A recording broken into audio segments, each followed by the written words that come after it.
Banque de la République vient de sortir l'indicateur d'inflation pour le mois d'août. Et si on analyse la situation inflationniste dans notre pays, Parsem a fait un commentaire parce que on voit que les questions liées à l'inflation deviennent de plus en plus alarmantes. D'abord, l'état des prix de l'inflation est à un niveau quand même qui dépasse l'entendement.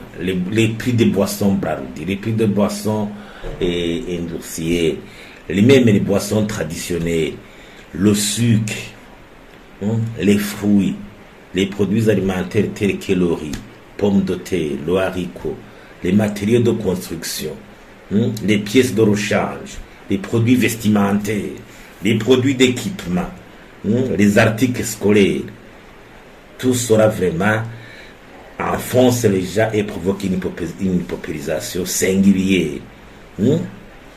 Nous sommes dans une situation de stagflation parce que même le chômage fait rage dans notre pays.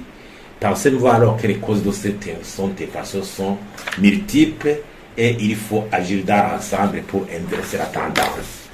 D'abord, l'inflation importe, le coût de la devise. Si on compare la devise sur le marché parallèle, c'est une situation vraiment inquiétante parce que plus de 90% des importations sont financées par le marché parallèle. Les faiblesses de la production alimentaire, de l'offre alimentaire par rapport à la croissance de la population. Le transport, le coût du transport, il y a cette rareté du carburant mazout. Sans oublier les mesures limitant certains véhicules de transport d'arriver à Bujumbura pour assurer le transport de façon facile. La politique budgétaire qui fait augmenter les taxes, les frais de douanement, le financement de la dette par le budget, le financement du déficit budgétaire par la planche à billets et l'endettement qui devient de plus en plus vertigineux. La spéculation et la corruption dans l'administration qui provoquent les conflits d'intérêts chez les administratifs, devenus presque tous des commerçants. La faible production des entreprises comme Brandy, Sweetel, déficit de l'eau, électricité, même il n'y a pas de carburant mazout justement pour permettre même à recourir à l'alternative des groupes électrogènes. On voit que c'est une situation dans laquelle nous trouvons et c'est une situation de crise économique devenue endémique.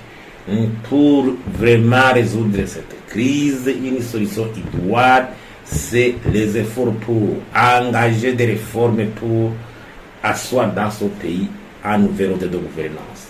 Des réformes au niveau de la corruption, de la gouvernance, pour que le Burundi puisse encore une fois retrouver sa confiance.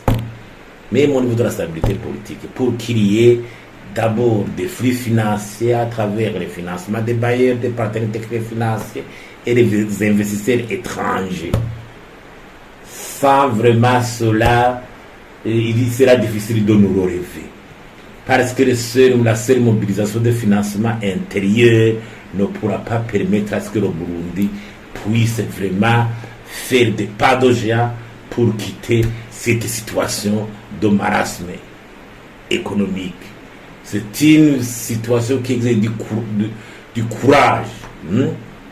Du courage. Les autorités doivent prendre le taureau par les cornes et non pas continuer à sombrer dans la politique de l'autruche.